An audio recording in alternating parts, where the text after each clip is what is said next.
Hi, folks. I'm Jamie Hiles. I'm Lydia Judy. I'm Derek Lemaster, and I'm a Pisces who likes long walks on the beach, and I have a pet squirrel named Happy. Okay, none of that is true. And Jamie's I a don't know if you're a Pisces. I'm a Pisces. You don't like walking. I do too. I like to walk in the woods. And we know you fight squirrels, according to the shoot this weekend. No, yeah. Guys, welcome to Screen Bloody Movies. We've got a great show for you this weekend. Or this Monday, I guess is when these air. We have a great show for you this week. We just got done shooting the opening scene for the movie last weekend. And guys, how'd it go? It went really Awesome. well. It looks great. I know. 'Cause You had we're a fan- editing it. We are editing it now. We had a fantastic crew. They shot it and made it look like $1 million. It's going to be great, guys. We're excited to show it to you. Derek and I are in the midst of editing now, so we're getting it into final shape, and we'll unveil it to you guys eventually. But it was a lot of fun. We had, like I said, a fantastic crew. We couldn't have done it without. And we had some fun challenges and some interesting folks that we met along the way. So It was cold AF, man. we picked the wrong weekend. We really did. We picked the wrong the weekend before, it was 65 overnight. The weekend we shot it was 35. So It not the was best. chilly. Yeah. But hey, you know what? We're making a movie. It's feeling great. I felt great all weekend. Yeah. I didn't so much feel great on Monday, but I felt great the whole weekend. I'm still recovering from it. Yeah. When you get Those older, overnight shoots, man, when you hit your 40s, you're just like, no bueno, no bueno. It really wasn't that bad, honestly. no, it was great. We did stay up was- very late. Or very Yeah, till early, I should say. Till 6 a.m. each night. Yeah, it was a Yeah. good time. Yeah. Although most In of the the crew cold. got to stay in a castle. Oh, We did yeah. get to stay. I Got to picked stay in a that, castle. by the way, just in case anybody tells you differently. The castle was my idea. Got to stay in an Airbnb that was an old converted church that turned into that looks like a castle. It was pretty amazing. We had a lot of fun. We had a great crew. Like I said, Ben, our cinematographer, knocked it out of the park. Joe and Joel, great job, guys. It was Oh, a man. lot of fun. I can't praise Joe enough, man. I didn't know what a gaffer did until this weekend. And he's the king gaffer. He did a great job. Although Ben Yep. gaffs too. But yeah, they did a great job. So proud of them. So, be on the lookout for that. It's going to be coming very soon. Lydia, you did some makeup effects for this. She did. Heck yeah, I did. It's going to be a lot of fun when they see that, too. So, yeah, we got some cool kills for you coming up, of course. That's what we do. Some spooky action and some funny comedy, hopefully.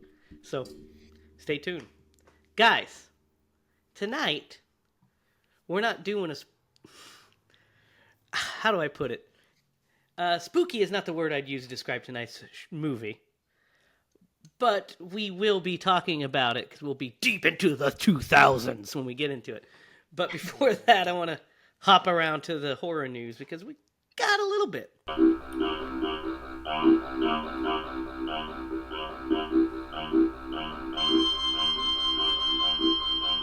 Some of them are kind of interesting. Lydia, this one will be up your alley. Elizabeth Moss was being interviewed, I think on the Happy, Sad, Confused podcast. And it was brought up about The Invisible Man. And she says she feels very, very good about the sequel's development at this point. She says Blumhouse and her production company, Love and Squalor Pictures, are closer than they've ever been to cracking it, and they feel very good about it. So we are going to get a sequel to Lee Winnell's Invisible Man. Nice. Which I'm looking forward to, for sure. Have you seen that yet, Derek? Nope, I have We'll not. have to I saw some like clips here and there, like teasers for it, but no, I have not. we'll have to do that one. It's a pretty solid one. I mean, I'm underselling it. I don't want to give away how I really feel about it necessarily, but so I'm over here like, yeah. like excited, like. Guys, this is really interesting. So we know that our good buddy Russell Crowe, like good buddy, like we were best friends with Russell. He actually was over at my house for tea the other day. But Russell Crowe did the Pope's Exorcist last year, and it was a pretty sizable hit. Well, he's starring in another exorcism movie called The Exorcism that comes out, and it's produced by Kevin Williamson. The movie follows Anthony Miller Crowe, a troubled actor who begins to unravel while shooting a supernatural horror film. His estranged daughter, Ryan Simpkins, wonders if he's slipping back into past addictions or if there's something more sinister at play. Ooh, that sounds pretty interesting, huh? Yeah, that does sound interesting. Yeah. Russell Crowe's like becoming the king of the exorcism movie all of a sudden. Well, you know. So the So weird. movie was originally entitled trying to find it, The Georgetown Project. But after the success of The Pope's Exorcist, they're like, let's rename it to The Exorcism. That way people will probably be like, oh, it's a sequel to The Pope's Exorcist. They'll go see it and say, that has nothing to do with the Pope. He didn't ride one Vespa. That's really the only thing I know about The Pope's Exorcist, is that he just rides around on a Vespa. Cracking cases of exorcism. Here's one. You're healed. Wah! Power of Christ compels you. So, that's interesting. I'll watch it. I like Russell Crowe. He rocks. So, guys, Lydia, this is kind of for you too, but you, Derek, you like this too. We've got some new casting news for 28 years later. Uh-oh. Is he coming So, back? We talked about it. It seems Ray Fiennes, Jodie Comer, and Aaron Taylor Johnson are joining it. Ooh. Yeah. Interesting. So we know Alex Garland's going to write the new movie, and he's going to write it, and Danny Boyle is going to direct it, and then Nia DaCosta is in talks to helm the second of the trilogy, and we don't know if Cillian Murphy is on board yet, but those are some big actors that signed on, right? What do you guys think of those casting choices? I love Ray Fiennes. He's amazing. Well, yeah, Ray Fiennes is awesome, and so is Aaron Taylor Johnson. You know, I mean, rumor is he's going to be our next Bond. I don't think that's true, but if he were to be the next James Bond, I would not be upset. I think he'd be a fantastic choice to play James Bond. Henry Cavill also would be a fucking fantastic choice to play James Bond. And number 3 would be me. I don't know about that, man. I don't know about. I'm not doubting you. I'm just saying. All right, guys. We're gonna have to do this. We got an R-rated Little Mermaid horror movie coming out soon. And there's a trailer for this thing. What did the patent rights run Yes. out on that one too? It's been out. I mean, Little Mermaid's been public domain for a while. I think so. Yeah, because it's published in 1837, so it's been in public domain for like almost 100 years. But it is being distributed by Grindstone Entertainment Group. Just had to see your faces when I said that name.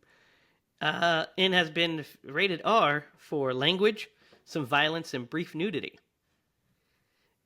In the film from director Lee Scott, Dr. Eric Prince, an archaeologist, makes a dramatic discovery on the small Caribbean island, proof of an ancient advanced prehistoric society. While his dig is in progress, he meets the mysterious and beautiful Ora Bay and falls in love. Her arrival coincides with several mermaid sightings and strange disappearances. When Eric's friend and mentor, Dr. Ashley, arrives on the island, Ashley uncovers the true identity of Aurora and the dangers of the hidden evil inside Eric's dig site.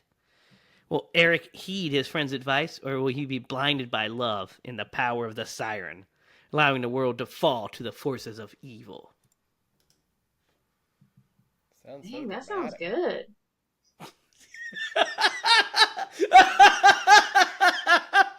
Dang! Dang, girl! Yeah, I mean, it is what it is. Uh, whatever. So, So, yeah. probably just the way you read it there. Yeah. I mean, I put huge emphasis. Well, let me show you let me show you this poster real fast, and all of your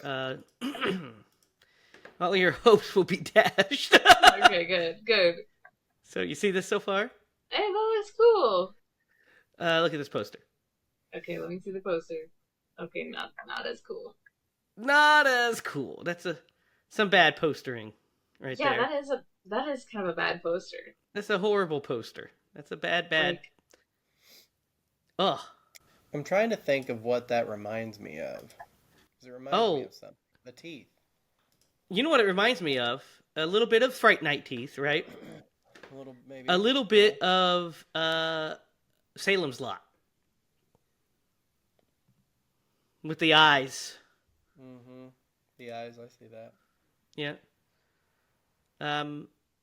And the blending on it reminds me of crap. Sharknado level. Yes, Asylum style. That's it. That's what Mhm. I was trying to think of. Yeah. Yep. So that's the thing that's happening. Good luck to you, sir, and your endeavors. And then finally, I saved this last bit of horror news because it's kind of fucking cool. Dan Stevens, who, from The Guest and a million other things, the new Godzilla Kong movie, you'll know him. I'll show you a picture of him right now. You'll know him immediately. But I don't want to spoil the rest of it, so let me make sure I get this right where I need it. So, Dan Stevens there, see him? Right there. Mhm. Dan Stevens is starring in a exorcism horror movie called The Ritual with Al Pacino. Dude, what? Yeah. Yeah, so they have joined the cast for the upcoming exorcism horror movie. It's based on a true story. The film follows two priests, one questioning his faith, Stevens, and one reckoning with the troubled past, Pacino, who must put aside their differences and save a possessed young woman through a difficult and dangerous series of exorcisms. The film is an authentic portrayal of Emma Schmidt, an American woman whose demonic possession culminated in harrowing exorcisms. Her case remains the most thoroughly documented exorcism in American history. Guys, what are your thoughts on this? Because I am fucking down. Yeah. I'm gonna have to look into that case. Yeah, I don't know anything about the case, but you know what I know a lot about? Al Pacino. And I was like, oh my god, Al Pacino in a That's exorcism awesome. movie? What? Yes, please. Has he done horror previously? One, The Devil's Advocate. Oh, okay. Yes, I have seen that. Yes. You remember The Devil's Advocate, right, Derek? Yeah. Well, of course, yeah. Of course you remember The Devil's Advocate. I know why you remember. It's the same reason I remembered it.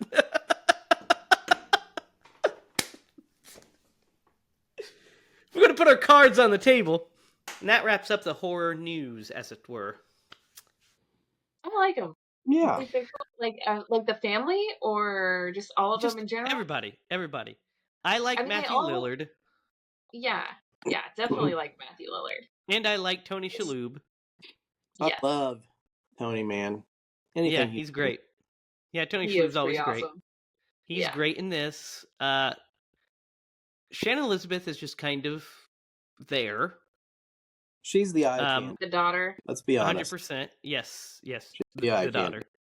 candy. And the son, the same thing. I mean, he's there for just this section of it. But I'm not Man, gonna lie. he's got an interesting like hobby. He's Yeah, that's one of those like overwritten ass characters. You know what I mean? Like, mhm. Yeah, definitely. he's like, death? What? Oh, you know. Makes Yeah. me laugh. But you know what is interesting is I love Beth Davis as an actress. You guys know her. You know her, right? From Army of Darkness. She plays HiLa in Army of Darkness. Give me some sugar, baby. That's her. Interesting. Did not put that Yeah. together. Yeah, it's Beth Davis. But here's the thing. Her character makes no sense. Right? Yeah. No, because she seems to be a good guy Mm-hmm. who's actually a bad guy who is in love with the main villain, and I guess you could As say if, by the way. he has As a if. yeah. She gets smashed, Yeah. which was a really Oh cool my gosh. effect. But yeah, Yeah. It was yeah, kind of dorky, though. it is kind of dorky. Yes. I thought it was cool.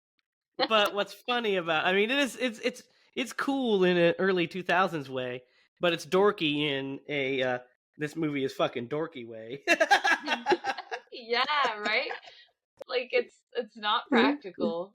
They did it, No, but it no, wasn't practical. No, well, also the lawyer's death was also not practical when he gets the. I'm telling you, man, Yeah. that's that early 2000s fetish.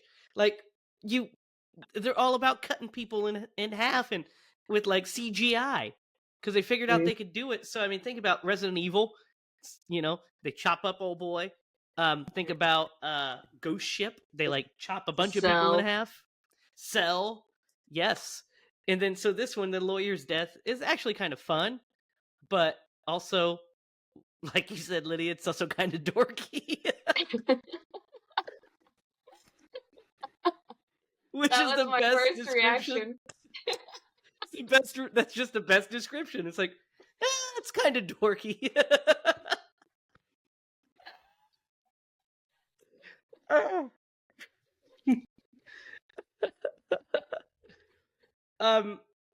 But yeah, so I like some of that dorkiness. I do. Like it's that 2000s juice. But the pacing of this movie is kind of weird. Right? Because it simultaneously doesn't stop, but at the same time kind of drags. Yeah, I agree. I agree with that. Because I was like, halfway through this movie, I was like, all right, let's be done with this. Let's get to the scaries. No, what? Yeah. Like, for me, it wasn't that so much as, like... I was being impatient, though. That might have just been me. Well, I paused it at one point, about 45 minutes into the movie. The movie's, like, only an hour and a half or something like that. I think that's what it is. Yeah, it is 91 minutes, so about an hour and a half. So I paused it at like 45 minutes in, so literally halfway, because I was watching this while Connor and Sarah were gone. They came home, and I was like, well, I'll watch the rest of this when Connor goes to bed. Because I didn't want him to see the jackal and have nightmares for fucking ages. So I waited till he went to bed, and then when he got done going to bed, I watched the rest. But what I noticed is when I paused it, I was like, this movie's halfway over, and I don't feel like a lot has happened. But at the same time, a lot has happened. It's nebulous. You know what I mean? You know what I'm trying to say? Yeah, it's kind of hard to put your finger on, isn't it? Like, the fact that they hand us all the ghosts, like, pretty quickly. Pretty early, yeah. We get a good sense of them. And we also... Which, sometimes it's kind of nice, too, because they're, like, in the house, and, like the beginning, like, when you see him and his family, and, like, it shows him, and the camera is just, like, kind of, like, panning around their life is, like, being ruined, like, you get that effectively and specifically. Like they're like, well, okay, let's get this out of the way, and then okay, now we're here. Yep, here we go. So we know the backstory. Yeah.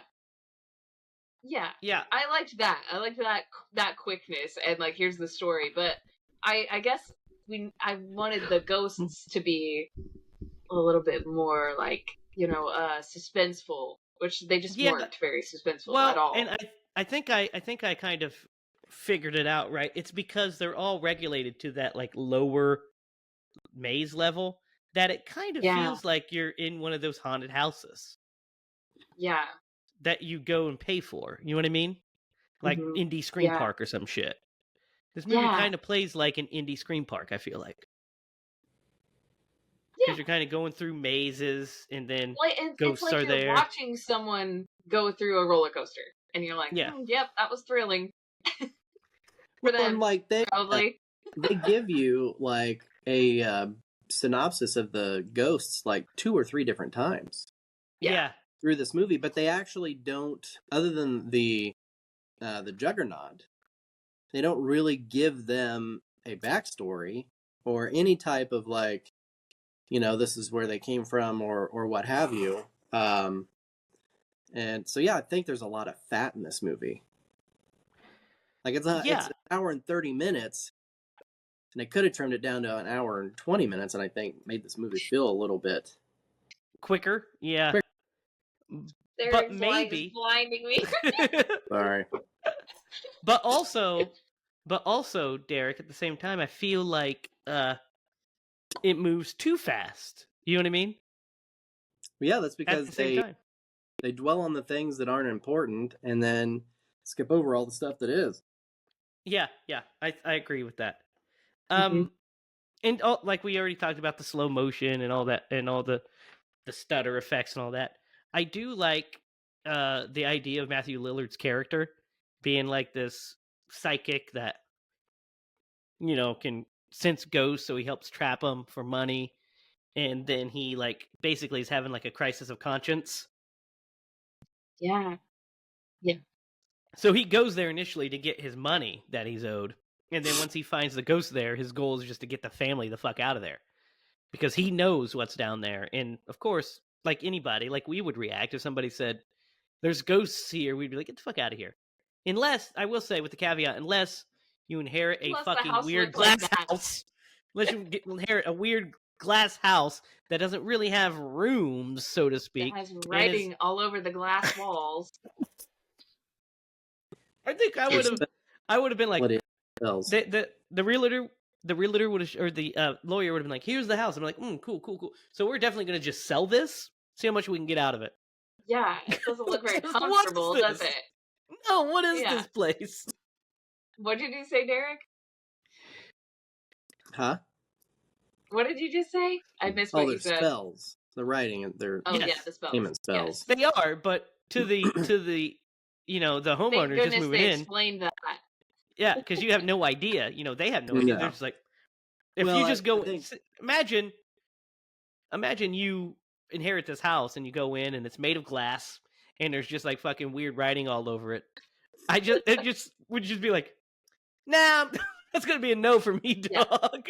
Yeah, and like ancient weapons and like, weird totems that are just obviously haunted.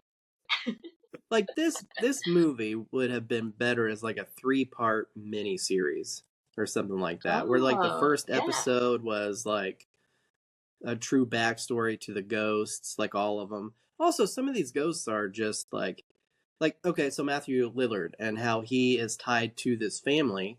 Turns out he helped trap the mom who died in a house fire. Well, she died in the house.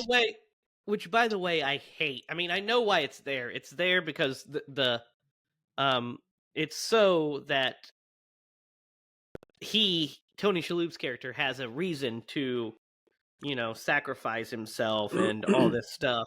Right. It's kind of like to get, so that way he's the one that sacrificed himself as a 13th ghost.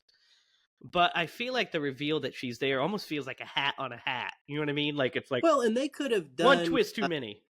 Yeah. Yeah. They could have done without that. They gave us the twist way too early.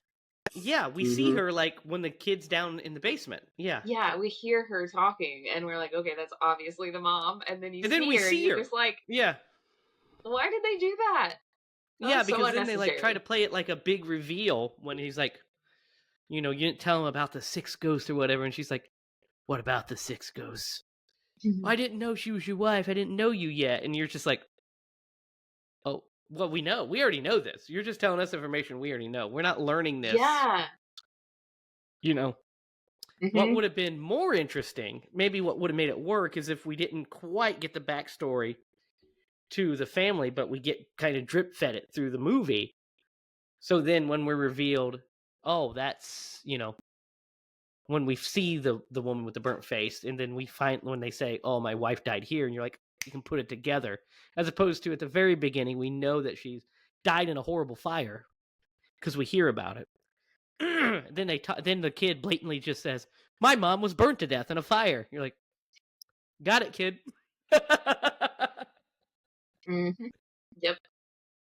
Yeah.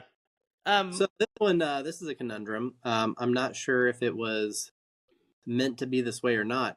So did Uncle Cyrus set the fire, or was it just because they're at the hospital to collect her? Yeah, he went to the hospital to collect her. It's an interesting coincidence. Yeah, that's a good question. Don't know. Yeah, because he said he definitely did, because he said he chose them because of their love. Yeah. Like, he killed them. But what I don't understand, like, we don't know how that fire started or any of that stuff. Yeah, they don't. But we'd be remiss not to mention the babysitter character. Oh man, comic relief. Oh yeah. Yeah. Yeah. What's her name? Maggie. Yeah. Miss Maggie or something like that. Yeah. So Maggie's just kind of there. So, like, they're having trouble. They're struggling. They're living in this apartment, but he still can afford a fucking full-time living babysitter. Sure. Yeah. Yeah. Maybe she's a friend of the family. She came with the apartment that they rented. You don't know. With the apartment. I know a lot of apartments that come with fucking live-in nanny. Yeah. I really loved when it like panned and showed his like bulletin board in his office of all of the bills that just said, what did it say? Past due, past due, past due. Yeah. On every single one, the same stamp on every single one. And I was like, I looked at Jake and I was like, babe, that looks like our bulletin board. Past due, past due, past due. What makes me laugh is just like, it's just one of those like set decks. Like, they're like, do you get it yet? They're in dire straits, guys. Yeah. But he has a nanny. It makes absolutely no sense. Yeah. But Derek's right. Maybe it is a family friend. Now, I don't think she came with the apartment. That was a joke, obviously. But no, you're right, Derek. That could be a possibility as well, obviously. But it's just funny that she's just moving in to the new house with him and everything, and like, you're like, oh no, we're not dating. We're just friends. You know, I'm just a hired help. And then she immediately loses the son. Yeah. I mean, that house is kind of like a labyrinth. So I'm going to give her a pass on that one. New house, weird configuration. And she was excited too. Yeah. Because she just lucked into this rich person's house by being a nanny for these kids. But yeah, it's something, because then when in Beth Davis's character is introduced, what the hell is her name? Kalani or Kalana. Right? Is that it? Kalina. That's it. Kalina. I didn't know. Yeah. Kalina is her name. Sure. Okay. But she just pops in throwing flares. Yeah. There's a thing with flares that Oh god, the flares. Flares like make the ghosts run away or something, I guess. Man, I wish Matthew Lillard would have been like woo! Turned into Ric Flair. Ric Flair. Do you have any more flares? Woo! That would have made this movie even more entertaining. I would have given it a 10 if that was the case. Just for that one line reading. They should have had the flares been played by Ric Flair. Like, every time you throw it, it says woo. and then fucking bleeds. They should have just all been holding like some flares or something. Like what specifically about the flares deters ghosts? Because let's do that. Let's like hold some fire or something. I don't know. Well, Candles. remember she said they only had one more flare left after she wasted on them. After she saves them earlier. So makes no sense. So they have that whole bit where Tony Shalhoub's character, which what's his name? Arthur. So Arthur and Dennis, they like take the piece of the glass and they go to try to find Billy. So that way, because the spell holds them off. Mm-hmm. And basically, Dennis had seen his own death earlier in the movie. Yep. So it gets to the point where that's happening, and he sacrifices himself to save Arthur. So it kind of redeems his character. He kind of redeems himself for all of his past stuff. He kind of has a nice little line in there. He's like, "I've been looking for a reason to like myself for a long time." Yeah. I think he's the only character with an actual arc in this movie. Honestly, yeah, I would agree with that. And he also like gives a little bit of his backstory about how he's a loner and he doesn't have any friends because he's different and and he's all like, that stuff. freak. So and he was like, "Cyrus was my friend," and that lady was like, "He used you." Yeah, which he's using her, which is so funny. Yeah, I know. But the best part, let's talk about Cyrus for a minute, because Cyrus eats and chews all of the scenery that's ever existed. Like, he's like, well, yes, of course. Like Snidely Whiplash twirling his mustache. He's so evil. And you're like, lady, you didn't fucking catch on to this? Yeah. She was drawn really a shot. She's evil by his shiny cane. Well, when she was like, we can't do that, it'll put the kids at risk. And so that's where she draws the line. She doesn't care if Arthur dies, but the kids, that's off limits. There's a nice scene with the princess and Shannon Elizabeth in the bathroom. I like that scene where she's like in the bathtub. Oh, that was kind of good. cool. Like she was. I like that. Did anybody feel that way? She was what? The tortured princess or whatever she is. Like she's in the bathtub, and it seemed like she was not wanting to attack her, and almost like when she started to wash her face with the blood, I couldn't tell if she was going to attack her or she was trying to like warn her or something. I don't know. Oh no, she was going to stab her before they walk in. She looked really confused about her being in her bathtub. Yeah. To be fair, she reacted like I would if I was taking a bath and somebody just walked in and started washing their face. Yeah, she was literally like, "What are you doing in here? This is my bathtub. Yeah, get out." And no, she to be just fair, smiling. She's just like, yeah. To be fair, she doesn't know. To be fair, if I was taking a bath and Shannon Elizabeth walked in, I maybe would react differently.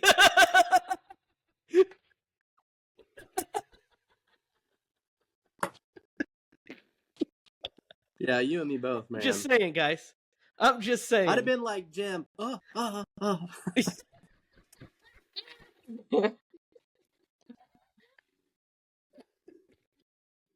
That's just soap. Don't mind that. Sorry. It's shampoo. Oh, is that hair gel? Wow. Oh, but anyway, yeah, I think that's a nice little scene. Because it's like one of the more suspenseful scenes. Because we don't get a lot of suspenseful scenes in there. There's just more like loud noises and shaky camera, right? Mm-hmm. Like the they were relying on that to be the scariest thing in this movie, and it does not hold up. It does not hold up. It does not hold up. I agree. Because I remembered it being like, well, it's pretty decently like it had some good scares in it at least. No, it really doesn't. No, it really doesn't. Has some creepy imagery, but that's kind of it, right? And then and the deaths are like gross and weird. You know, like I mean, like Dennis. You said his name was? Yeah. getting like kind of like beaten up and like snapped in half was pretty good. I thought. Yeah, but I mean, except the editing right. of him being beat up was weak sauce. You're like, oh, it's like, yeah. He was the main character of the movie. Kind of, yeah. I mean, our lead's Tony Shalhoub is Arthur. Yeah, but he was like the most knowledgeable. Yeah, he was our in point for the movie. He's how we got in. But dude, the ending of this movie is so fucking dumb, I think. Because here's why I'm gonna tell you why I think it's dumb. Is so the plan is for Arthur to sacrifice himself because that'll open up the gates of hell. And it's kind of confusing about what they gain from this. I guess the power to see the future is what the what he gains from it. Yeah, so Arthur, of course, he's standing there and he's about to sacrifice himself, and luckily he mentioned to us earlier he's a math teacher, so we see him counting the ghosts. Wait a minute, let me use my degree. 1, 2. Oh my god. Oh my god, you're right. Oh my god, you're right. He stands there and counts. How many ghosts? He's like, what? Wait a minute. There's 12 here. Why is Cyrus standing here? It's abstract. It's like algebra. So he has to figure out why. Because if he's the 13th ghost, why is the other guy there? Why is Osiris here? Killed me. He's like, 1, 2. And you just see they do the close up on his hand. 3, 4. And you're like, we know how counting works. Okay. And then he goes through all 12. It's not like they just went like, 1. Wait a minute. They're like 1, 2, 3. They do all the way to 12. You're like, Yep. Come on, Arthur. You're this close to figuring out that he's not dead. And then, of course, I got to talk about this real fast, too. So, he fakes his death at the beginning. Cyrus does. Pretty good. Yeah. He fakes his death with some cool effects. Makes it look like he's dead. But what I'm very fuzzy on is how does this work? Like, so does he does everybody just leave him there as dead, and then he fucking scurries off into the night? Or does he pay off when the paramedics come? Hey, I'm not really dead. I just don't know how the logistics of this work. And then also, why does he keep the prosthetic on for fucking 3 days? He's like, I'm really proud of this. Yeah. The prosthetic was the only thing that I questioned. Because, at the end of that scene in the opening, there's only 3 people still alive? And one of them's in on the gag? One of them's in. But also, there's the people that are surrounding that we know are still there. Plus the paramedics that have to arrive. But there's still people around. I mean, there's more of the team around. The lawyer guy's going to be there. Yeah, the only one that I questioned the ambulance have to come. Yeah. Why does he still have it on? Maybe he got it reapplied because he was going to have to show up dead to these people? I don't know. That's what I'm thinking. So yeah. The appliance, I mean... he died. The appliance would be different because he had the thing. I mean, I don't think it matters, honestly. No, but if we think about it, okay. He needed them to still think that he was a ghost. Correct, except the only person that would fool would be Dennis's character, because all of the family have never seen him before in their lives, and they didn't know how he died. That's true. Yeah. It was for the audience's sake, I guess, to make us think that he was still dead for a while. Yeah. That's the reason. That's the only reason. Well, and to just have that reveal of taking off the ghost glasses and being like, "You're not a ghost." Yeah, except that we knew before that because she interacted with him. Right, she hugged him or something. Yeah, well, kissed him, and he throws her down. I don't think I even put it together at that point. Oh, you didn't? It actually worked on me. That's what I'm trying to say. It did not work on me at all. I was like, The first time I even saw it, I was like, well, that guy's clearly still. When we saw his ghost, like he's still alive. And then when she interacts with probably him, should have picked up on that, but I did not. Probably because, like I said, I was being really impatient and I was like ready for the movie to be over. Yeah. But I was just like, oh, he's not a ghost. Yeah, no, especially when Jake was ahead of me, so he was like, yeah, he takes the book. He takes the book too, and he kisses her, and he's like, "We need to do this for him." That blah blah blah. His death is extremely funny, by the way. What do you guys think of Cyrus's death? I think it's pretty funny. Thrown into the machine and ripped apart. Oh, okay, yeah, sliced and diced. I mean, he's lucky that that's the death they gave him, man. Yeah, I know. They should have tortured him for a long time. Yeah. But they all pick him up and throw him. He saved those ghosts. Not kind of. Yeah, that's what he did. He trapped them and then He enslaved them, for sure, yeah. Yeah, so, yeah, the ending, but here's why the ending is so dumb, because, so that's the plan. He has to sacrifice himself. But then, he finds out that he's not really the thing. So he attacks Cyrus, and then Cyrus somehow, like, beats him up with a cane. And then what ends it all is Maggie just starts fucking messing with the control knobs, and it breaks the fucking house. Like, that's a terrible design for this house. She's just messing with the control knobs, and it starts going. I'm like, whoa, that's some bad idea. That's some bad design there, Cyrus. Yeah. Freaking probably didn't pay his contractors like other rich people we know. They probably stiffed him. But, so it distracts him enough that Tony Shalhoub hits him. The ghosts throw him over, and then Shalhoub's still like, and they get this bit where Dennis tells him, "It's not over yet. You've got to do this." You're like, but does he? Because I don't know what him jumping in with the kids really does. Like, it's so he shields them, but, like, couldn't they... hear me out. In theory, couldn't he have just stood there, then the machine's done breaking, and then walk over and get them?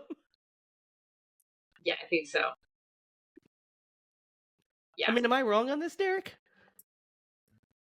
I mean...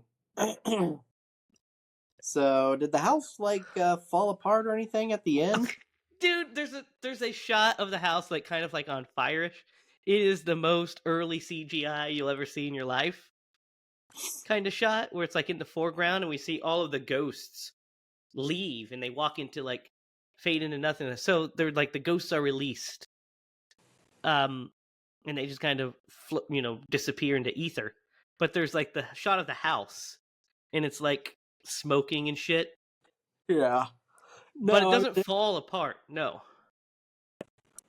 Then, yeah, I don't know. He was definitely, like, trying to time it so he could jump through the... Yeah, he was trying to time it so he could jump through and protect the... Yeah. I don't know. Protect the kids, but he really didn't need... Like, it's not like he had to do that, then they had to time their jumps or something.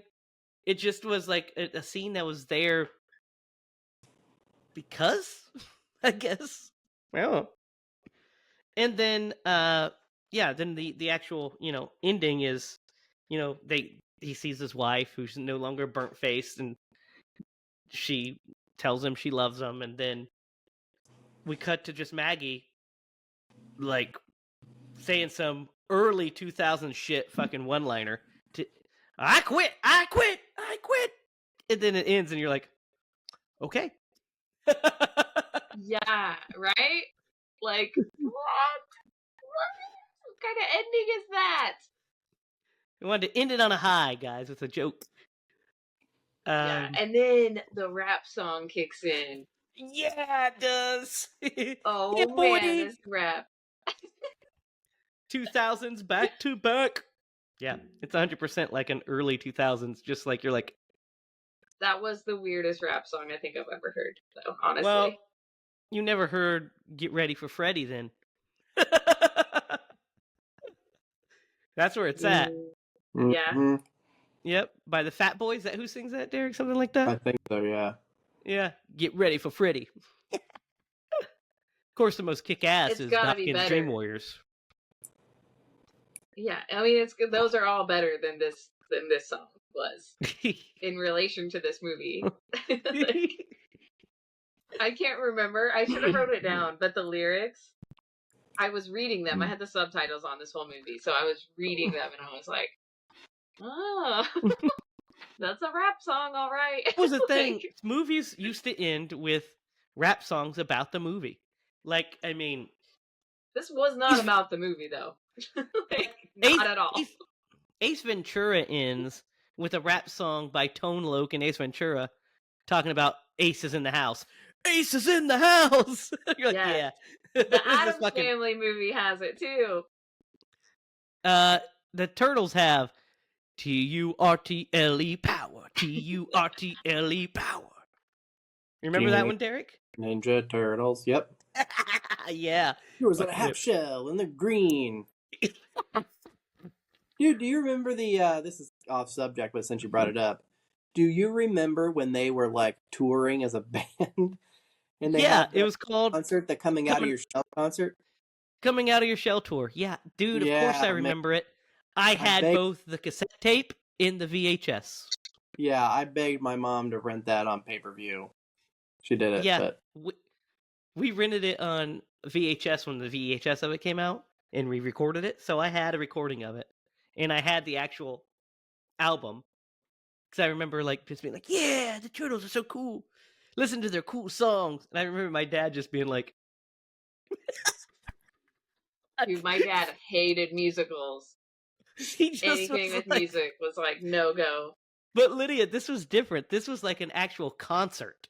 Okay, like they were miming their instruments, and Dad's just like, he's a rock and roll guitar player. And he's just like flabbergasted at this thing, like, oh, okay, beautiful.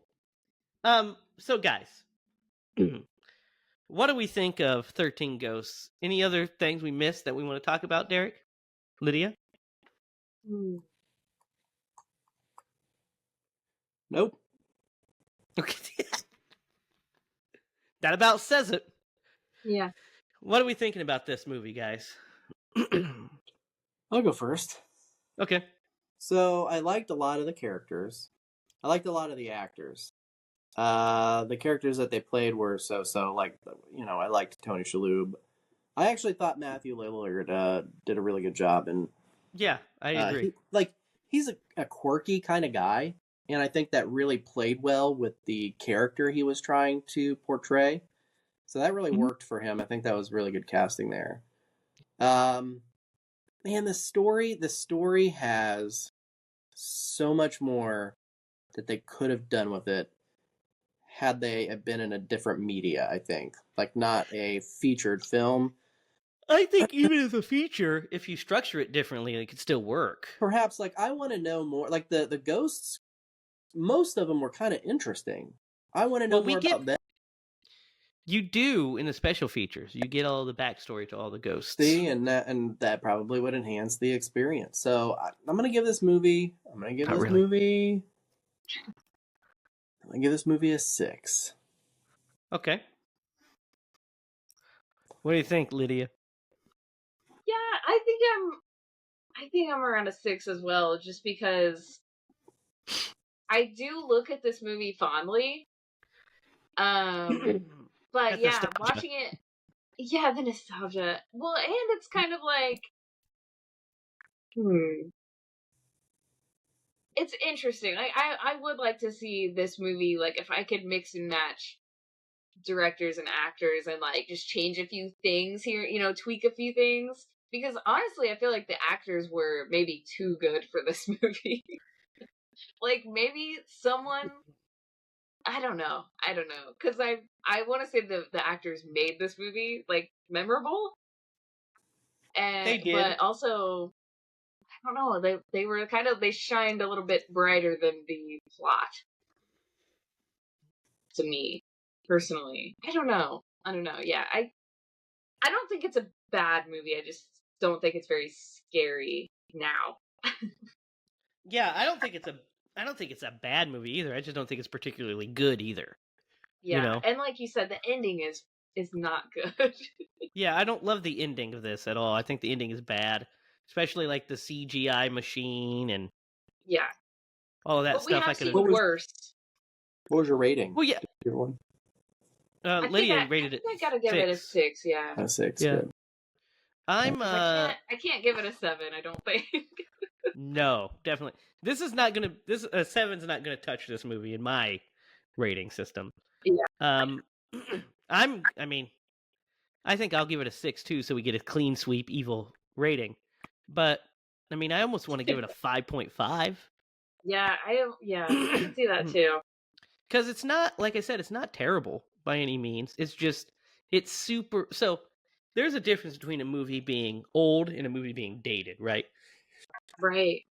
Like North by Northwest is an old movie, but it still kicks ass and it's still excellent filmmaking. This movie is dated because of the editing techniques and the edgelordness and all of that kind of stuff kind of really dates this movie to the 2000s, to the early 2000s. So this movie was, if I remember right, let me see. This was a Dark Castle movie, right? Yeah, Dark Castle Entertainment, which was a production company that Sam Raimi was a part of, really. They were remaking the classic William Castle films. So they only got 2 of them because this one didn't do the numbers they were hoping. But it's this one and its sister movie was House on Haunted Hill. Yeah. Which is definitely a spiritual sister to this movie. You could feel the same kind of filmmaking and such. Editing, that sort of thing. Yes. Yeah. I will say that when we were talking about it, you know what would actually make this movie fucking rip? What? Is if Sam Raimi would have fucking directed it. There you go. See, can you even imagine? Like that? Actually, in the graveyard, the opening, they stole some shots from Evil Dead. Inspired, yeah. I'm sure. Yeah. Yeah, there's some Evil Dead inspiring. There's some Nightmare on Elm Street 3 and 4 bits because it's in the junkyard and stuff. But yeah, they definitely tried the this movie needed Sam's kinetic energy because then we probably would have looked past some of the plot issues because it would have been more fun, first of all. And it wouldn't have had that weird 2000s editing. It would have had Sam Raimi editing, which is bonkers in its whole self, but like a perfect bonkers. Like, I think about that a lot. Like when you think of Quick and the Dead, which is a Western directed by Sam Raimi. And this movie starts and you get these fucking Sam Raimi shots. You're like, this is still a fucking Sam Raimi movie. I don't care if it's a Western. This is still a Sam Raimi. This is epic. Yeah. This is everything I ever wanted in my life. The Doctor Strange. Yeah. Or Spider-Man. His Spider-Man trilogy. You're like, yeah, it's a big blockbuster superhero movie, but it's still a fucking Sam Raimi movie. I mean, these shots and these edits are fucking Sam Raimi. You're just like, this is... dude. Filmmaking royalty. Filmmaking godhood. But yeah, that is 13 Ghosts. We give it straight 6s, the sign of the beast. Guys, who would Tom Atkins play in this movie? Thrill me. Uncle Fester. It had to be Cyrus, I guess, right? Uncle Fester. Cyrus name. Yeah. Uncle Fester. Yeah, it'd have to be Uncle Cyrus. I have that Addams Family rap stuck in my head right now since we were talking about that's credits, funny. Rap credits. Who did you say, Jamie? Cyrus. Oh, okay. See, I was who were you thinking? He could be like Tony Shalhoub's character. He could be. I think he would be a good dad of help me find my kids. Oh, actually, yeah, he'd be really great at that. Yeah. Yeah. And then you could see, then the princess would try to, bone him. Right? That would be a good scene. yeah, it would. Go, Tom, go! He's just, the whole movie, he's just kind of arms lengthening her away. He just keeps kind of pushing her away. Yeah. Oh, my God. So, whose turn to pick? Is it mine? Nope, mine. It's yours? Uh-huh. Wait, is it? I always get this confused. Because you got Slumber Party Massacre. Yep. Lydia 13 Ghosts. And now it's my pick. And this week, we're going to do our first installment of Random Horror Movie Generator. Oh, no. God. All right. This never works. Share your screen. Share. Oh, you can't. You know, I think it actually is Jamie's turn. It is my turn. No. It is. It's my turn. No. And yeah, so we're going to run this thing and see what happens. Now, I'm not going to keep going through them, so I'm going to pick a number. I'm going to generate 13 movies, and the 13th movie is going to be the movie we pick. Oh, my God. Okay. I didn't very complicated. I didn't pick 13 because of this. 13 is my favorite number. No. You have to say it's because of this. My favorite is number 18. Yeah, mine's 13 because it's my birthday. 18 for me because of Peyton. And sometimes my birthday falls on Friday the 13th, which is always cool. Yep. Okay. You guys ready? Yep, ready. The movie that we didn't get. Wrong Turn. Would you tell us just the one that we did get? Yeah. You guys, you don't want to hear the ones we didn't? Well, we're just going to be like, oh, we should do that. 2, Shutter Island. Oh. 3, all of these. Firestarter. 4, 47 Meters. Wake me up when we get to 13. 6, 7, 8, 9, 10, 11, 12. All right, you guys ready? Yep. That's 12.